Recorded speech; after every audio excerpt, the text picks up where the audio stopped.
Hello students, how are you? કેમ છો? મજામાં?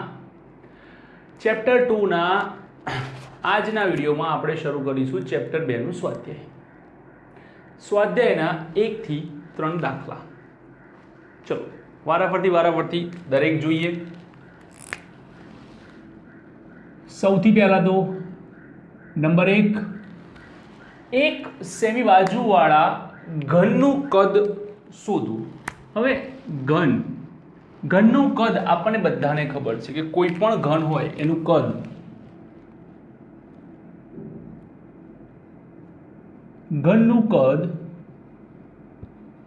V બરાબર L ઘન માટે V બરાબર કેટલા સેન્ટીમીટર છે? 1 સેન્ટીમીટર. 1 સેન્ટીમીટર એટલે 10⁻²²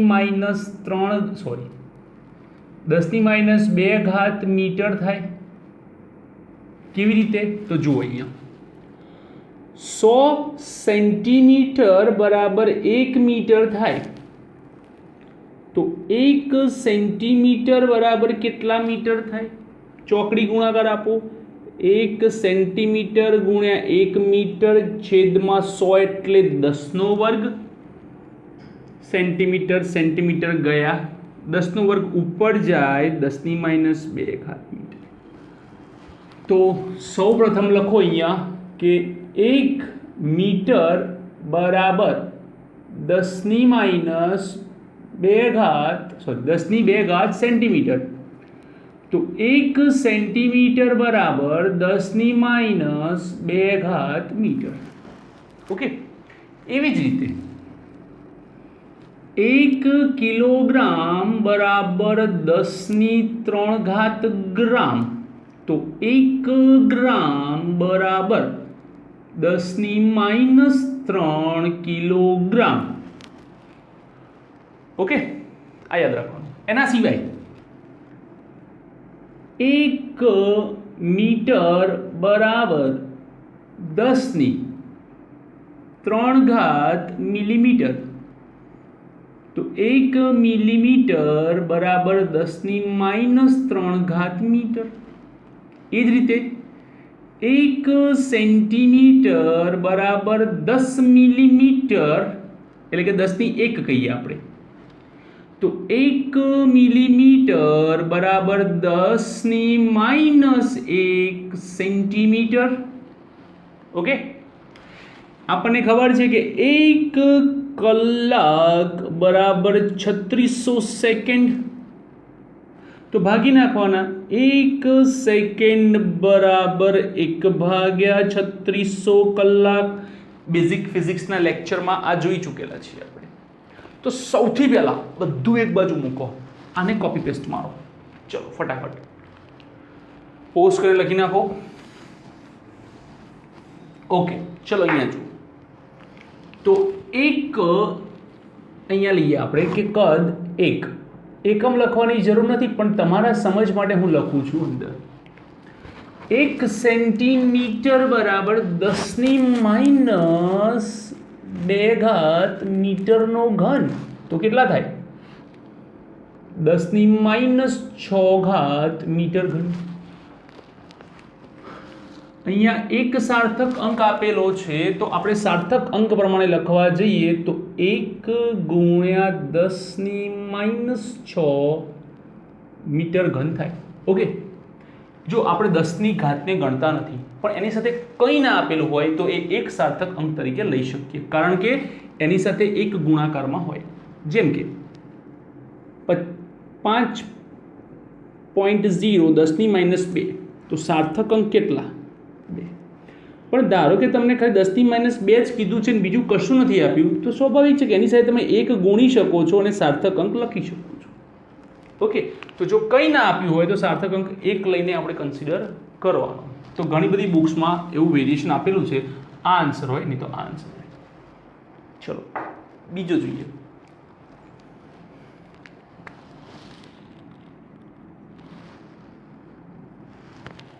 2 સેમી ત્રિજ્યા અને 10 સેમી ઊંચાઈ ધરાવતા નક્કર નળાકારની વાત કરી છે. નક્કર નક્કર નળાકારનું પૃષ્ઠ ક્ષેત્રફળ ખાલી જગ્યા મિલીમીટર સ્ક્વેર થાય. ચલો હવે આપણને ખબર છે કે ભાઈ નક્કર નળાકારનું પૃષ્ઠ ક્ષેત્રફળ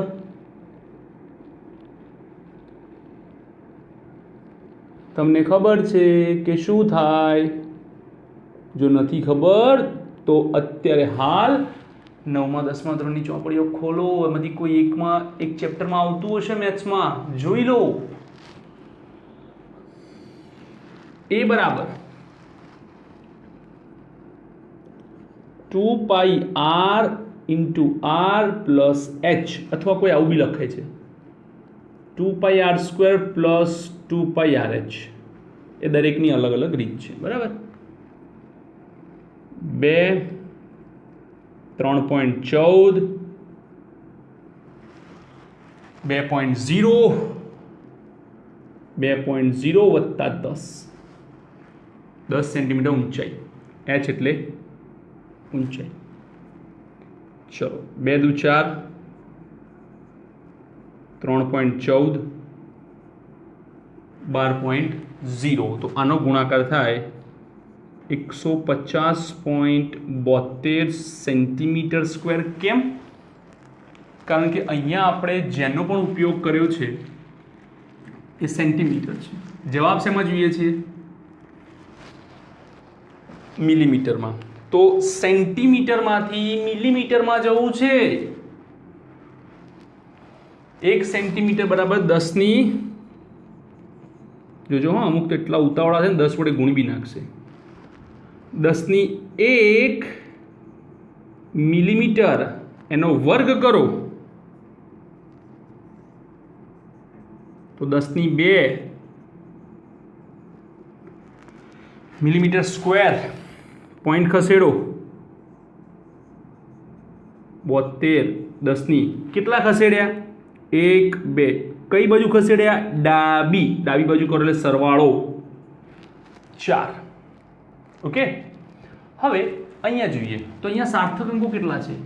1 અને 2. અહીંયા કેટલા છે? 1 અને 2. Okay, sorry 1. બરાબર. તો આપણે સાર્થક અંકો પ્રમાણે જો ગણતરી કરવા જઈશું તો આપણે અહીંયા 0.0 હતા, તો 2 સાર્થક અંકો પ્રમાણે ગણતરી લઈશું. 1.5 10ની 4 મિલીમીટર સ્ક્વેર.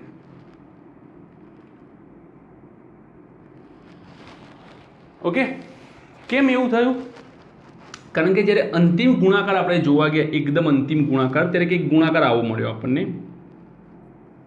આ 2.0 ગુણ્યા 12.0. ઓકે, આનો આ મળ્યો.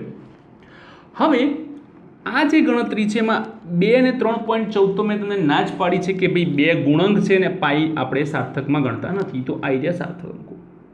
સૌથી ઓછા કોની પાસે છે? આની પાસે. કેટલા છે? 2. કેટલા છે? 2. એટલે જવાબમાં છેલ્લે મેં કેટલા નાખ્યા? 2 નાખ્યા. 1.5 10ની 4 મિલીમીટર સ્ક્વેર. ફરી જુઓ, r 2.0 વત્તા 10. ઓકે. હવે ઘણી વખતે આપણે એવું કરીએ કે ભાઈ 2.0 વત્તા 10 છે બરાબર, તો આની દશાંશ ચિહ્નની પાછળ સાર્થક અંકો નથી. હા, તો એ વાપરીએ તો પણ જવાબમાં કોઈ ફરક નથી પડવાનો. 12. કેટલા સાર્થક અંકો? 1 2 1 2. તો છેલ્લા જવાબમાં કેટલા જોઈએ? 2. આવી ગયા 2. બધા જ મેશઅપ થાય છે પણ સમય લે છે થોડો. ચલો નંબર 3. 18 કિલોમીટર/અવર ઝડપે ગતિ કરતું એક વાહન 1 સેકન્ડમાં ખાલી જગ્યા મીટર કાપશે. ધ્યાનથી જુઓ. એકમ શેમાં આપ્યો છે? કિલોમીટરમાં. અને માગણી શેમાં થઈ છે? સેકન્ડમાં. એકમ શેમાં છે? કિલોમીટરમાં. માગણી શેમાં થઈ છે? મીટરમાં. એકમ શેમાં છે? આવરમાં. માગણી શેમાં થઈ? સેકન્ડમાં. એકમ શેમાં છે? કિલોમીટરમાં. માગણી શેમાં થઈ? મીટરમાં. તો સૌથી પહેલા કિલોમીટર/આવરને મીટર/સેકન્ડમાં કન્વર્ટ કરવું પડે. તો અહીંયા જોઈએ કે 18 કિલોમીટર પ્રતિ કલાક. આપણે એક કામ કરીએ, ગુણી નાખીએ. સૌથી પહેલાં તો કિલોમીટર છે તો કિલોગ્રામ એટલે કેટલા થાય? 10^3 તો એવી જ રીતે કિલોમીટર એટલે કેટલા થાય 10^3 મીટર ભાગ્યા 1 કિલોમીટર બરાબર 1000 મીટર કલાક 1 કલાક બરાબર 3600 સેકન્ડ કેન્સલ 18 દુ 16 5 દુ 10 તો થાય 5 મીટર પર સેકન્ડ હવે 1 સેકન્ડ લઈએ અહીંયા તો કેટલો જવાબ મળે 5 મીટર 5 મીટર પર સેકન્ડનો મતલબ શું થાય 1 સેકન્ડમાં કપાતું અંતર 5 મીટર છે તો 1 સેકન્ડમાં કપાતું અંતર 5 મીટર છે અહીંયા જવાબમાં કેટલા આવશે 5 મીટર આવશે ઓકે એવી જ રીતે ડી સાપેક્ષ ઘનતા આ સૂત્ર યાદ રાખજો સાપેક્ષ ઘનતા શબ્દ આપ્યો છે એનો કોઈ પણ પદાર્થની સાપેક્ષ ઘનતા એટલે શું તો તે પદાર્થની જે ઘનતા આવે તે ઘનતા ભાગ્યા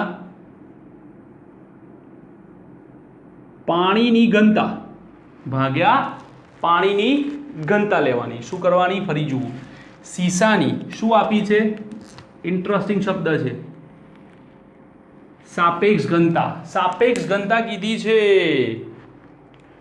તો સાપેક્ષ ઘનતા કેટલી આપી છે તો કે સાપેક્ષ ઘનતા આપી છે 11.3 સીસાની ઘનતાની સંખ્યા રો ભાગ્યા પાણીની ઘનતા યાદ રાખજો પાણીની ઘનતા છે 1000 કેટલી છે 1000 ઘનતા માટે થાય છે કિલોગ્રામ પ્રતિ મીટર ઘન 1000 કિલોગ્રામ પર મીટર ઘન આ છે પાણીની ઘનતા જે આપણે ફિઝિક્સમાં વાપરીશું કેમેસ્ટ્રી શું વાપરે છે 1 ગ્રામ પ્રતિ સેન્ટીમીટર ઘન આપણે એનો સંબંધ લાવીએ છીએ વેઇટ કરો ઓકે પાણીની ઘનતા હંમેશા કેટલી આવે છે 1000 ગુણી નાખો ઉપર 11.3 ગુણ્યા 10^3 કિલોગ્રામ પર મીટર ઘન ઓકે તો આ આપણો પહેલો જવાબ થઈ ગયો આપણે એક ટીક માર્ક કરી દઈએ ચલો આ આપણો પૂરો હવે આપણે શું જોઈએ છે ગ્રામ પ્રતિ સેન્ટીમીટર ઘન તમને એમ થશે કે સર અથવા છે તો એક ના ચાલે પણ તમારા નોલેજ માટે હું બંને કરાવું છું બરાબર તો બંને યાદ રાખો ચલો 11.3 10^3 ચલો હવે આપણે એક કામ કરીએ કે કિલોગ્રામને આપણે શેમાં કન્વર્ટ કરવા છે ગ્રામમાં 1 કિલોગ્રામ બરાબર 10^3 ગ્રામ ભાગ્યા એવી જ રીતે આપણે મીટર ઘનને શેમાં કન્વર્ટ કરવા છે સેન્ટીમીટર તો 1 મીટર બરાબર 10^2 સેન્ટીમીટર ઘન થઈ ગયું હવે આની આપણે જરૂર છે ભૂસી નાખીએ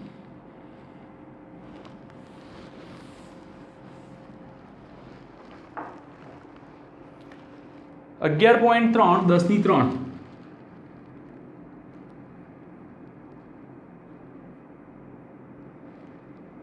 ગુણ્યા 10^3 તો 3 ને 3 કેટલા થાય 6 સીધા લખી નાખીએ આપણે ભાગ્યા 2×6 તો શું થાય ગ્રામ પ્રતિ સેન્ટીમીટર ઘન 10×6 કેન્સલ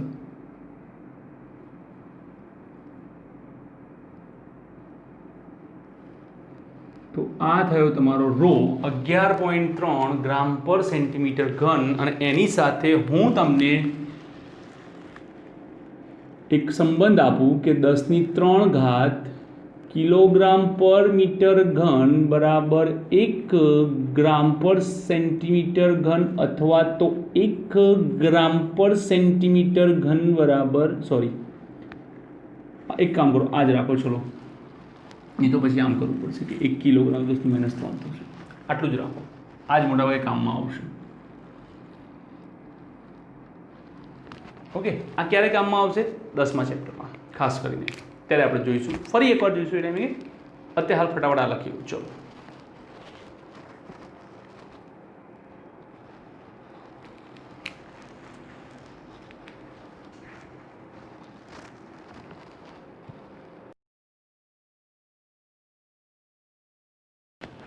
સ્વાધ્યાયનો બીજો દાખલો એકમોમાં યોગ્ય પરિવર્તન દ્વારા ખાલી જગ્યા પૂરો હમણાં આગળ જે પેલું પિક્ચર લખાયું હતું ને એ પિક્ચરનો અહીંયા ફરીથી ઉપયોગ કરીએ તો સૌથી પહેલી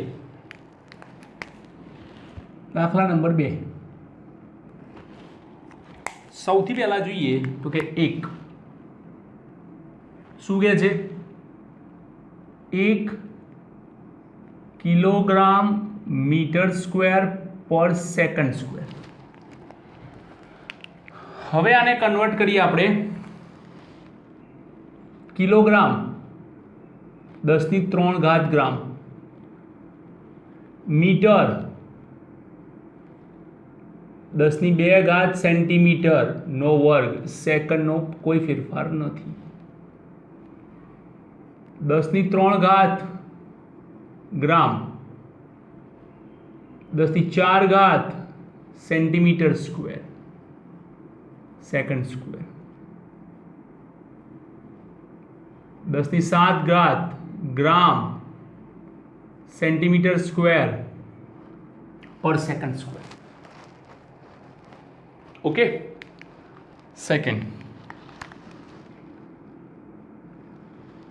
શું કહે છે આપણને બી એ જોઈએ તો આપણને બી કહે છે કે 1 મીટર બરાબર ખાલી જગ્યા પ્રકાશ વર્ષ થાય તો 1 મીટર જોઈ લઈએ આપણે 9.46 10⁻15 મીટર બરાબર 1 પ્રકાશ વર્ષ થાય તો 1 મીટર બરાબર કેટલા પ્રકાશ વર્ષ થાય તો માટે ગુણાકાર આપો 1 × 1 ભાગ્યા 9.46 10⁻15 મીટર શું માંગ્યું છે કે 1 મીટર બરાબર કેટલા પ્રકાશ વર્ષ થાય તો આ થાય 0.1057 10⁻15 ઉપર જાય કેમ કે પ્લસ છે ઉપર જાય એટલે માઇનસ 1 પોઈન્ટ ખસેડો તો 1.0 કઈ બાજુ ખસેડો જમણી બાજુ 10⁻16 પ્રકાશ વર્ષ થાય તો આમ 1 મીટર બરાબર આટલા પ્રકાશ વર્ષ થાય okay next C 3 metre per second square બરાબર ખાલી જગ્યા કિલોમીટર પર અવર્સ હવે આપણે એવું કહીએ કે ભાઈ 3 મીટર પર સેકન્ડ સ્ક્વેર આપેલા છે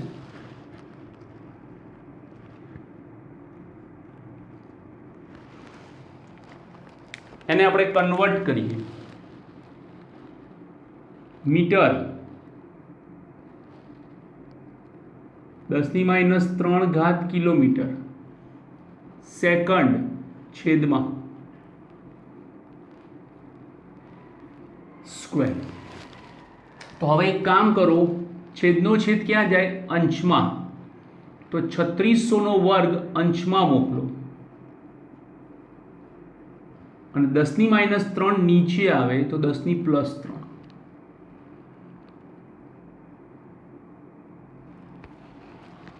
ઓકે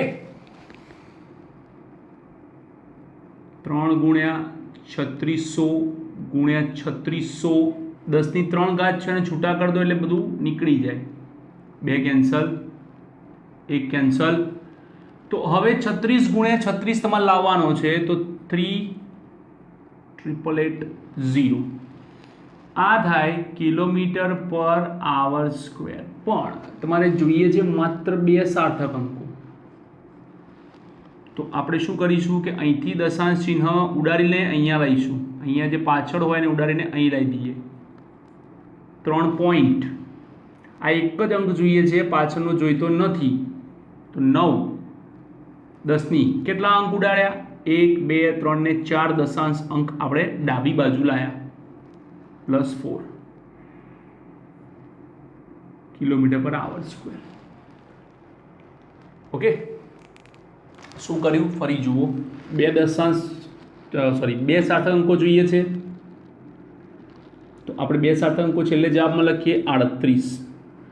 તો એના માટે દશાંશ ચિહ્નનું આગળ લાવ્યો અહીંયા, પણ 8 રાખવાનો છે ને આ 8 કાઢવાનો છે.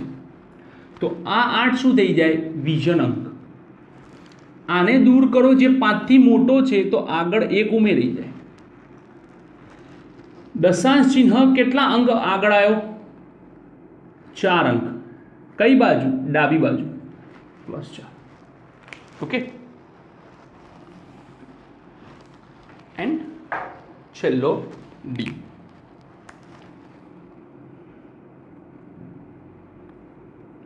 જી બરાબર 6.67 10⁻11 ન્યૂટન મીટર સ્ક્વેર પર કિલોગ્રામ સ્ક્વેર. આ ઇઝી હતું, પણ તમે ધ્યાનથી જુઓ, અહીંયા બધું ફરી ગયું છે. અહીંયા ક્યાંય સેકન્ડ નથી અને અહીંયા સેકન્ડ આવી ગયો છે. પણ એ બધું જોવા કરતાં જે નવું આવ્યું એના કરતાં એ વિચારો કે નીકળી શું ગયું છે, તો તમને તરત ખબર પડશે. કેમ કે બાદબાકી આપણે તરત ઇઝીલી કરી શકીએ.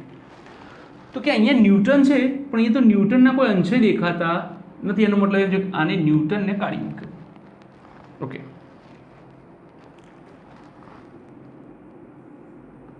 6.67 10⁻11. હવે આપણે ન્યૂટનને છોડો તો 1 ન્યૂટન બરાબર કિલોગ્રામ મીટર પ્રતિ સેકન્ડ સ્ક્વેર ક્યાંથી આવ્યું? પારિમાણિક સૂત્રોનો જે પહેલો લેક્ચર હતો એમાં લખાયેલું છે બળનું. બળ એટલે kilogram metre per second square, તેનો યુનિટ, અને એના બરાબર 1 ન્યૂટન થાય ગુણ્યા આ મીટર, આ કિલોગ્રામ, બાકી મીટર સ્ક્વેર પ્રતિ કિલોગ્રામ સ્ક્વેર. 1 કિલોગ્રામ ગયા. ઓકે, તો શું વધે છે પહેલાં એ જુઓ.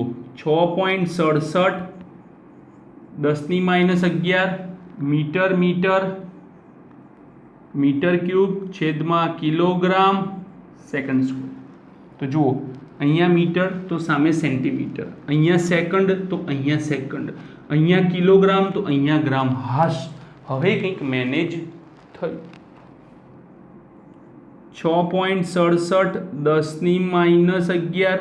ચલો, 1 મીટર બરાબર કેટલા સેન્ટીમીટર? તો કે 10⁻2. તો એનો ઘન છે 10⁻6 સેન્ટીમીટર ઘન. 10⁻6 છે અહીંયા, મીટર 10⁻2, એનો વર્ગ હતો તો 4 થયા, ઘન હોત તો 6 થાય. એવી જ રીતે કિલોગ્રામ 10⁻³ ગ્રામ, બાકી કોઈ ફરક નથી. હવે જુઓ, આ 3ને ઉપર લઈ જાઓ એટલે -3 થાય. -11 -3 -14 +6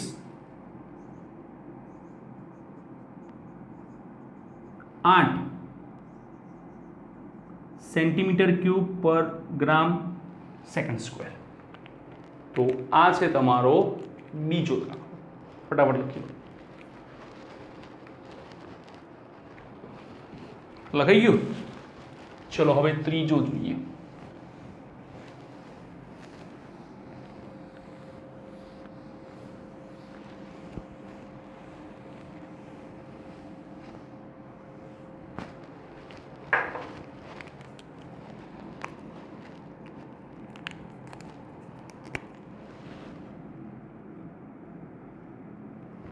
શું કહે છે? ઉર્જા અથવા તો ઉષ્માનો એકમ કેલરી છે. હા, જૂલ પણ ચાલે છે, કેલરી પણ ચાલે છે. દરેકના અલગ અલગ હોય. આપણી બોડી માટે જે વાપરીએ છીએ આપણે કેલરી વાપરીએ છીએ. કોઈને યાદ ના આવતું હોય તો ઘરની અંદર કોઈ પણ ફૂડ પેકેટ પડ્યું હોય ઉઠાઈને પાછળ જોઈ લો, એમાં કેલરી લખેલું હશે.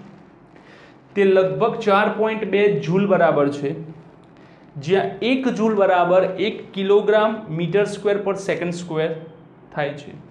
ધારો કે એકમોની પ્રણાલીનો ઉપયોગ કરીને કે જેમાં દળનો એકમ આલ્ફા કિલોગ્રામ, બીટા મીટર લંબાઈ અને ગેમા સેકન્ડ સમય છે, તો દર્શાવો કે નવા એકમમાં કેલરીનું માપન શું. બહુ ના વિચારો, સિમ્પલ એક શબ્દ વાપરો. શું લખ્યું છે? નવું, મતલબ કે નવું જૂનું કીધું છે. ઓકે, કેમ નવું જૂનું કીધું એ હું તમને કહું કે ભાઈ 1 કેલરી બરાબર 4.2 જૂલ. હવે આ જે જૂલ છે એ નવો એકમ છે, સોરી જૂનો એકમ છે, અને કેલરી એ નવો છે. એવું કઈ રીતે ખબર પડે? એવું એટલા માટે છે કે આપણે ઘણા બધા ન્યુમેરિકલ્સ આગળ પણ જોઈશું ને અત્યારે પણ જોયેલા છે, એ બધા જ ન્યુમેરિકલ જૂલમાં આવશે. કેલરીમાં તો લગભગ હાર્ડલી કોઈ 1-2 ન્યુમેરિકલ આવશે. બાકીના બધા જ ન્યુમેરિકલ્સ એમાં આવશે, જૂલમાં જ આવશે કમ્પલસરી. હવે પારિમાણિક વિશ્લેષણનો ઉપયોગ નંબર પહેલો કે 2 એકમ પદ્ધતિઓ વચ્ચેનો સંબંધ. ઓકે, કદાચ બીજો આપ્યો છે કે પહેલો બીજો કોઈ બી, પણ 2 એકમ પદ્ધતિઓ વચ્ચેનો સંબંધ. એમાં આપણે શું કર્યું હતું કે ભાઈ 1 કિલોગ્રામ મીટર પર સેકન્ડ સ્ક્વેરમાંથી આપણે શેમાં જવું હતું? ગ્રામ સેન્ટીમીટર પર સેકન્ડ સ્ક્વેર. તો આપણે અહીંયા કેવું લખતા હતા કે ભાઈ પારિમાણિક સૂત્ર M1 L1 T-2. અહીંયા આપણે શું કરતા હતા? 10⁻³ M 10⁻² L T as it is, આવું લખતા હતા, બરાબર? એ લોકોએ આપણને શું કીધું છે કે તમારે 10⁻³ નહીં લેવાના, એની જગ્યાએ શું લેવાના? Alpha kilogram. 10⁻² નહીં લેવાના, એની જગ્યાએ શું લેવાના? બીટા. ટી નહીં લેવાના, ગેમા. એટલે અહીંયા આવે આલ્ફા એમ, અહીંયા આવે બીટા એલ, અહીંયા આવે ગેમા ટી. જે 10⁻³ 10⁻² લેતા હતા તેની જગ્યાએ તમારે આ લેવાનું છે. ઓકે, ચલો જોઈએ, નામ આપી દઈએ કે 1 કેલરી 9 mLT લઈ લો. mLT કેટલા આવે?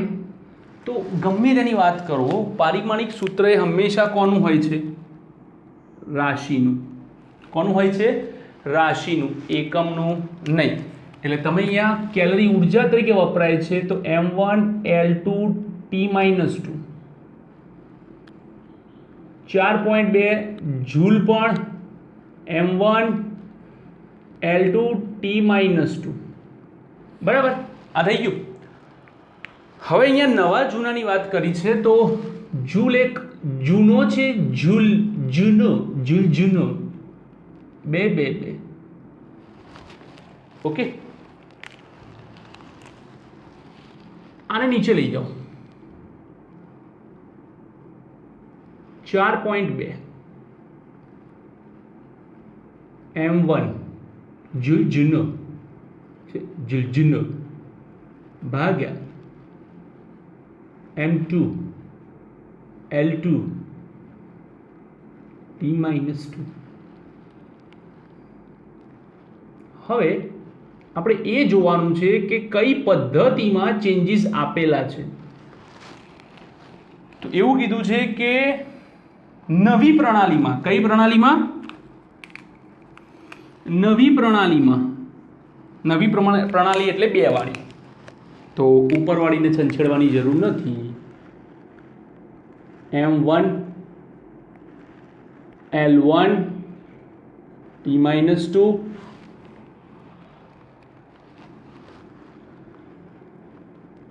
alpha M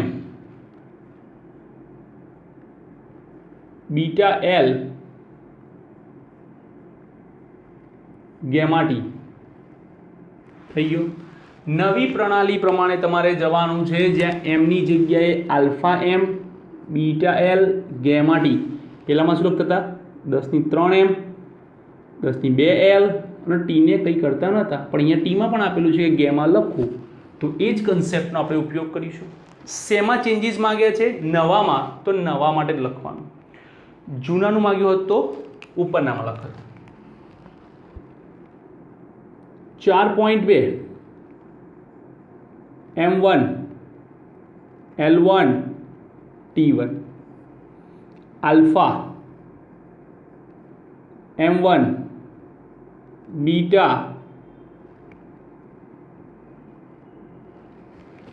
કેમ 1 લખ્યા? જૂની અને નવી પ્રણાલીનો સંબંધ આપવો પડે ને કે ભાઈ M2 બરાબર આલ્ફા M1, તો L1 કેમાં T1. હવે શું કર્યું?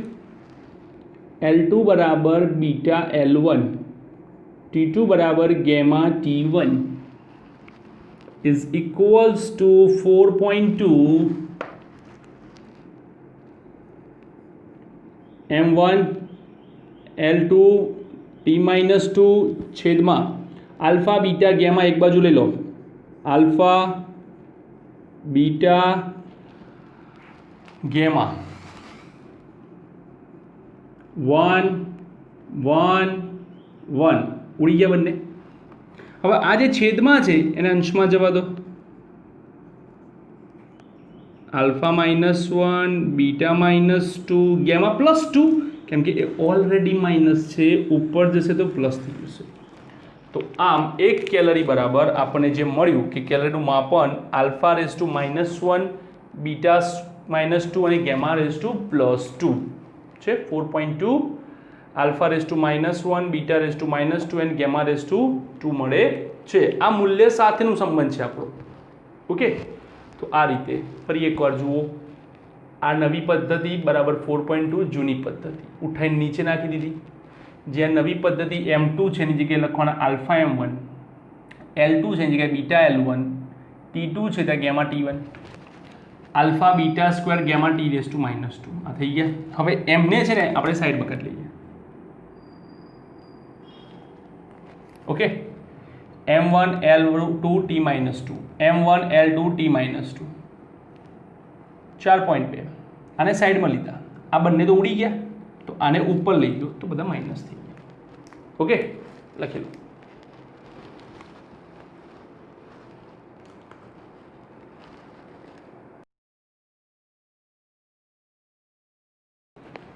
સ્વાધ્યાયનો ચોથો દાખલો.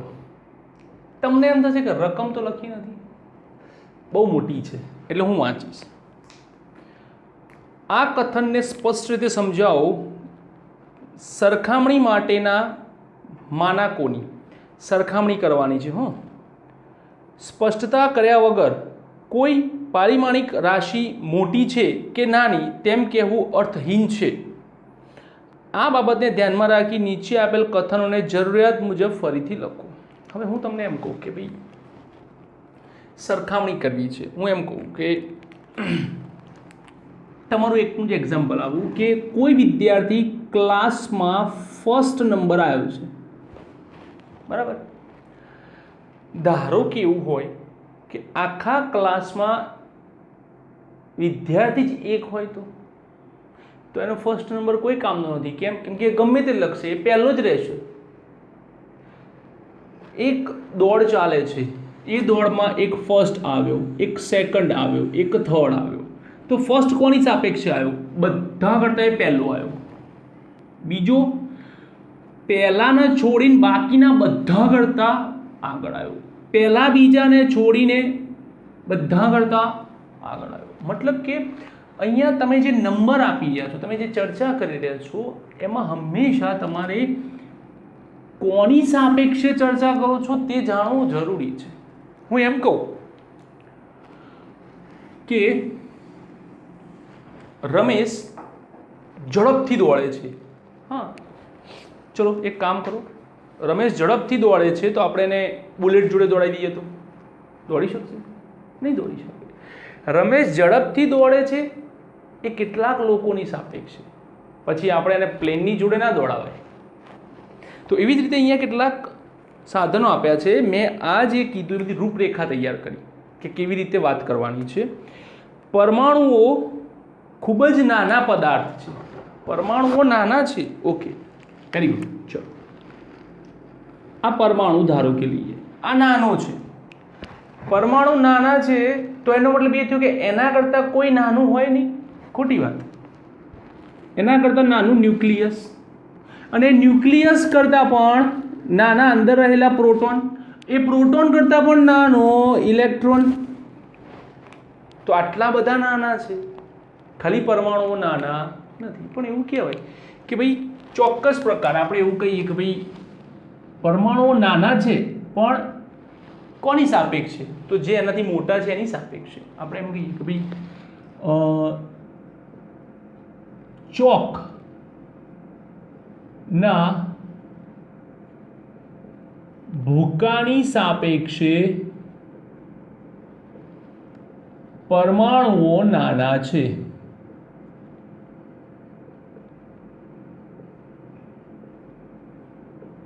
ચોકના ભૂકાની સાપેક્ષે. કેમ?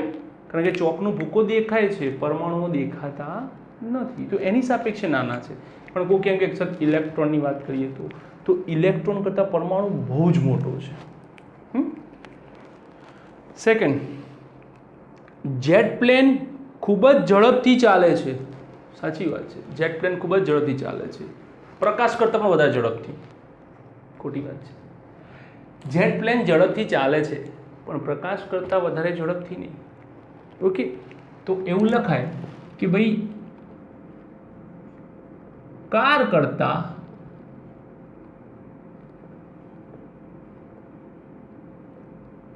જેટ પ્લેન ઝડપથી ચાલે છે. કાર કરતાં. કોના કરતાં? કાર કરતાં. નેક્સ્ટ, જ્યુપિટરનું દળ ઘણું વધુ છે. સાચી વાત છે, પણ શું જ્યુપિટર એક જ એવો છે કે જે સૌથી ભારે છે? જ્યુપિટર કરતાં પણ ઘણા બધા ભારે ગ્રહો અને તારાઓ છે. તો આપણે એવું કહી શકીએ કે પૃથ્વીની સાપેક્ષે કે બુધની સાપેક્ષે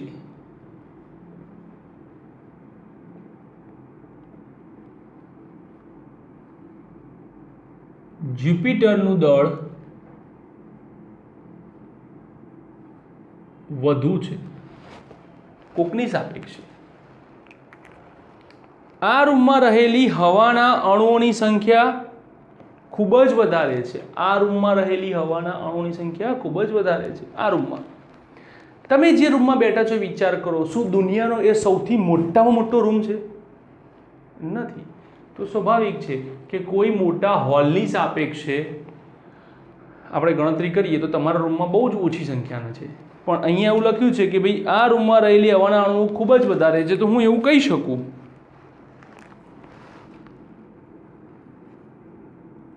કે નાના ડબ્બા કરતાં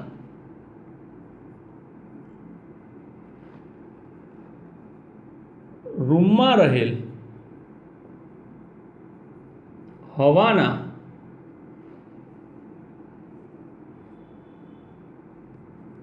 અણુઓની સંખ્યા વધુ છે. સીધી વસ્તુ છે. જુઓ, અહીંયા દરેક જગ્યાએ એક સરખામણી છે. સાપેક્ષ, ના કરતા, ની સાપેક્ષે, ના કરતા. ઓકે, ચલો નેક્સ્ટ. ઇલેક્ટ્રોન કરતાં પ્રોટોન વધુ દળદાર છે. સાચી વાત છે, સરખામણી આપી છે. જુઓ, ઇલેક્ટ્રોન કરતાં પ્રોટોન, એને સુધારીને લખવાની જરૂર છે નહીં. પ્રકાશની ઝડપ કરતાં ધ્વનિની ઝડપ ઓછી છે.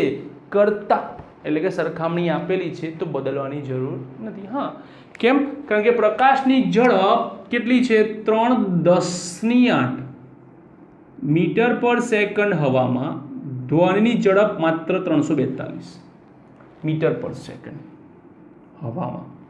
એટલે પ્રકાશની ઝડપ ખૂબ જ વધારે છે, ધ્વનિની ઓછી છે. સરખામણી આપી છે તો પછી આગળ વિચારવાની જરૂર છે નહીં.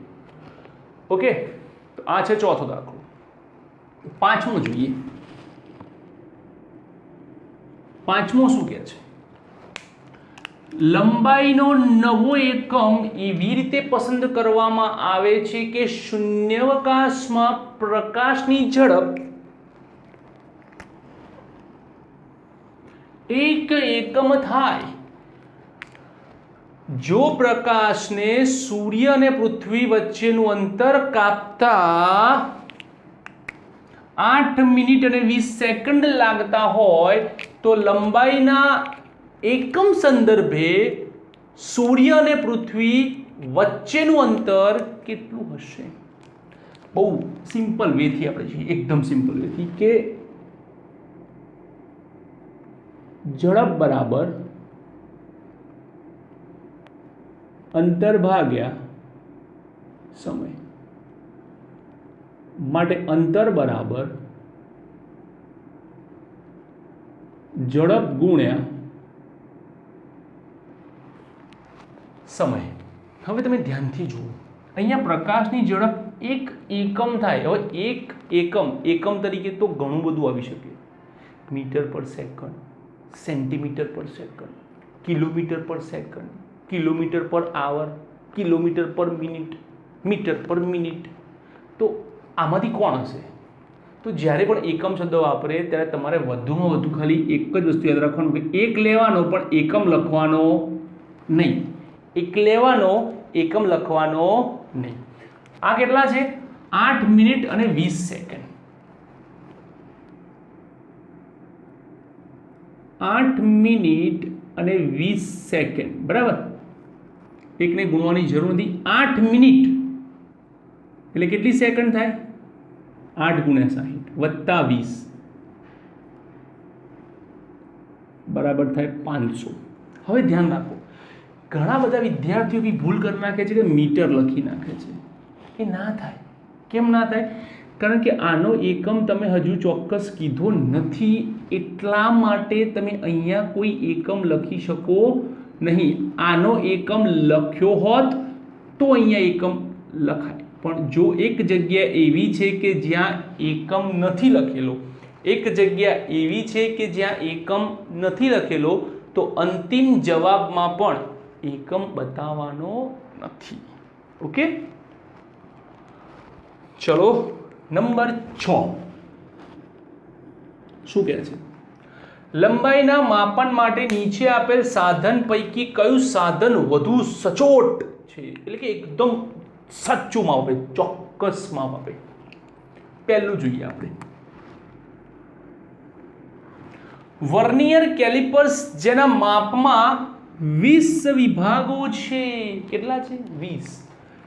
લંબાઈનું લેક્ચર નંબર 1 આપણે વર્નિયર કેલિપર્સ લીધું હતું, જેમાં વિભાગોની સંખ્યા લીધી હતી 10. તો સર આમાં તો 20 છે. નહીં, આવું કીધું છે કે આવું સાધન હોય તો, એમ છે નહીં, હોય તો આપણે જે વર્નિયરની એલસીએમની ચર્ચા કરીએ છીએ કે વર્નિયરની અથવા તો વર્નિયર કેલિપર્સની લમાસ કેટલી હતી? તો કે મુખ્ય સ્કેલનું અવલોકન 0.1 સેન્ટીમીટર ભાગ્યા વિભાગોની સંખ્યા 10. ઉપર 0.1 સેન્ટીમીટર, નીચે વિભાગોની સંખ્યા 10. અહીંયા છે 20. જવાબ આવે 0.005 સેન્ટીમીટર. 0.005 સેન્ટીમીટર. નો પ્રોબ્લેમ. ચલો નેક્સ્ટ.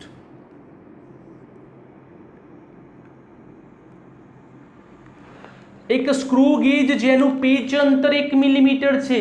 એ તો સાદી સ્કેલનું પેચ અંતર 1 જ મિલીમીટર. આ પેચ અંતર એટલે શું? પેચ અંતર એટલે બે કાપા વચ્ચેનું અંતર 1 મિલીમીટર. અને વર્તુળાકાર સ્કેલ પર 100 વિભાગ છે, તો આની એલસીએમ તો આપણે શોધેલી છે. તો કે માઇક્રોમીટર ની એલસીએમ 0.1 ભાગ્યા 100 0.001. આના કરતાં પણ આ નાનું આપે છે, તો આ આના કરતાં ચોક્કસ. ઓકે, સી શું કહે છે? એક પ્રકાશીય યંત્ર કે જે પ્રકાશની તરંગ લંબાઈ, હવે જુઓ પ્રકાશની તરંગ લંબાઈ શેમાં મપાય? તો કે પ્રકાશની તરંગ લંબાઈ માપવા એંગસ્ટ્રોમનો ઉપયોગ થાય છે. શેનો? એંગસ્ટ્રોમ. એક એંગસ્ટ્રોમ, એ લખીને ઉપર ચાંદલો કરવાનો, એ લખીને ઉપર ચાંદલો કરવાનો.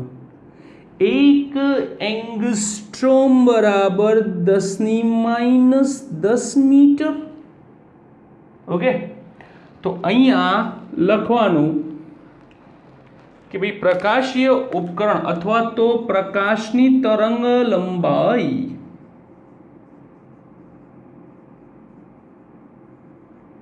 કેટલી છે? 10⁻10 મીટર. મીટરને સેન્ટીમીટરમાં ફેરવો, 10⁻8 સેન્ટીમીટર. 10⁻8 એટલે આવું લખાય 1 2 3 4 5 6 7 અને 8મો. આટલું માપન આપે તો આના કરતાં વધારે ચોક્કસ થયું.